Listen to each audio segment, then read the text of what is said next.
ሰላም ውድ የቻናላችን ቤተሰቦች ዛሬ መሰረታዊ ኤግዚት ኤግዛም ለማለፍ የሚደረጉ ነገሮችን ቢፎር ኤግዛም እና ፈተና ላይ ሆናችሁ ማድረግ ያለባችሁ ነገር አብረ የምናይ ይሆናል። መጀመሪያ ላይ ኤግዚት ኤግዛም ፈተና ይከብዳል ወይስ በጣም ቀላል ነው? እንደምታውቁት ኤግዚት ኤግዛም ለመፈተን ከዚህ በፊት ብዙ ፈተናዎችን ወስዳችኋል። ፎር ኤግዛምፕል ኢንትራንስ ፈተና፣ ከዛ በፊትም ሚኒስትሪ፣ ከዛም አልፎ ዩኒቨርሲቲ ስንትና ስንት ፈተናዎችን ወስዳችኋል። ሶ ኤግዚት ኤግዛም ፈተና ከሌሎች ፈተና የተለየ አይደለም።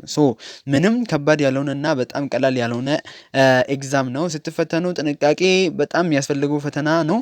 ሊሸውዳችሁ ስለሚችል ጥንቃቄ ያስፈልገዋል። ኤግዚት ኤግዛም ለማለፍ ከውስጣችሁ ያለውን ፍርሃት ስሜት ከአሁኑ ማስወገድ አለባችሁ። ይሄ እንደ ሌሎች ፈተና ነው። ምንም የሚለየው ነገር የለም ከሌሎች ፈተና። መልቲፕል ቾይዝ ነው። አንድ ማድረግ ያለባችሁ ከአሁኑ ከውስጣችሁ ያለውን የፍርሃት ስሜት ማራቅ ነው ከአሁኑ። በቀጣይ ደግሞ ኤግዚት ኤግዛም ለማለፍ የሚደረጉ ነገሮችን አብረ የምናይ ይሆናል። ቪዲዮ እስከ መጨረሻ ማየት ይኖርባችኋል ማለት ነው። ለቻናላችን አዲስ ከሆናችሁ ሰብስክራይብ፣ ቪዲዮን ደግሞ ላይክ በማድረግ ጀምሩ። ለኤግዚት ኤግዛም ተፈታኞች ሼር አድርጉላችሁ። ቪዲዮን ደግሞ ላይክ በማድረግ ጀምሩ። አስቀድሜ እንደነገርኳችሁ ኤግዚት ኤግዛምን ለማለፍ መሰረታዊና አስፈላጊ የሆኑ ነገሮች አሉ። አብረን የምናይ ይሆናል። እንግዲህ ኤግዚት ኤግዛምን ለማለፍ ሁለት ነገሮች ያስፈልጓቸዋል። ፈርስት ቢፎር ኤግዛም ነው። ቢፎር ኤግዛም ማለት ከፈተና ከመጀመሩ በፊት የሚደረግ ቅድመ ዝግጅት ነው ማለት ነው። ለምሳሌ ፊዚካሊ እና ሜንታሊ ዝግጅት ሊሆን ይችላል። እንደምታውቁት አብዛኛው የኤግዚት ኤግዛም ተፈታኝ በባህሪው ፈተናው ከባድ ነው ብሎ ራሱን ስለሚያስብ በሜንታሊ ሊጎዳ ይችላል። ስለዚህ ይሄንን ነገር ማስወገድ ይኖርባቸዋል ማለት ነው። ኔጌቲቭ ስሜቶችን ወደ ፖዚቲቭ መቀየር ይኖርባቸዋል። ፈተና መስራት እችላለሁ የሚል ስሜት ወደ ሰውነታችሁ መግባት አለበት ከወዲሁ ነው ማለት ነው። ውስጣችሁ ኮሚትመንት መኖር አለበት። ሌላኛው ደግሞ የፈተና ስትራክቸር ግዴታ ማወቅ ይኖርባቸዋል። ከፈተና በፊት የሚሰጣችሁ ቴስት ፈተናዎች፣ ከኤግዚት ኤግዛም በፊት ብሉ ፕሪንቶችን እና ከሌሎች ዩኒቨርሲቲዎች ጋር ማስተያየት እና ፈተናው ዘይብ መረዳት ይኖርባቸዋል ማለት ነው።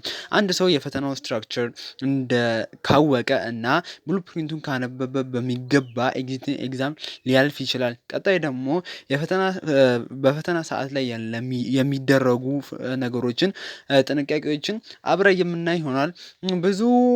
አብዛኛው ተማሪ ወይም ብዙ ተማሪዎች ከፈተና በፊት ይዘጋጃሉ፣ ማንበብ ያነባሉ፣ ፈተናም ይሰራሉ። ግን ጥቂት የፈተና ሰዓት ላይ የሚሰሩት ጥቃቅን ስህተቶች ዋጋ ያስከፍላቸዋል፣ ፈተና እንዲወርቁ ያደርጋቸዋል። ለምሳሌ የመጀመሪያው ፈተና ዝግጅት ላይ ማወቅ ሳያውቁ ከፈተናው ዲስኳሊፋይ ሊሆኑ ይችላሉ። ፎር ኤግዛምፕል ይህንን ማወቅ ይኖርባቸዋል። እናንተ የዘንድሮ ፈተና ኤግዚት ኤግዛም ፈተና ወሳጅ ከሆናችሁ ፔይ አቴንሽን። ፎር ኤግዛምፕል አይዲ አለመርሳት፣ ዩዘርኔም እና ፓስወርዱን ለፍቃልን አለመርሳት ከወዲኑ ማወቅ አስፈላጊ ከሆነ በወረቀት ላይ ጽፋችሁ እንዳረሱት ላለመርሳት መሞከር ይኖርባቸዋል። እነዚህ ዋጋ ሊያስከፍላችሁ ስለሚችሉ ከወዲሁ የእናንተን ዩዘርኔምና ፓስወርዳችሁን በኮምፒውተር ስለምትፈተኑ ማወቅ ይኖርባቸዋል ማለት ነው። ግዴታ እነዚህን ነገሮች ካሁኑ አጥብቃችሁ መያዝ ይኖርባቸዋል። ወደፊት ዋጋ ሊያስከፍላችሁ ይችላል።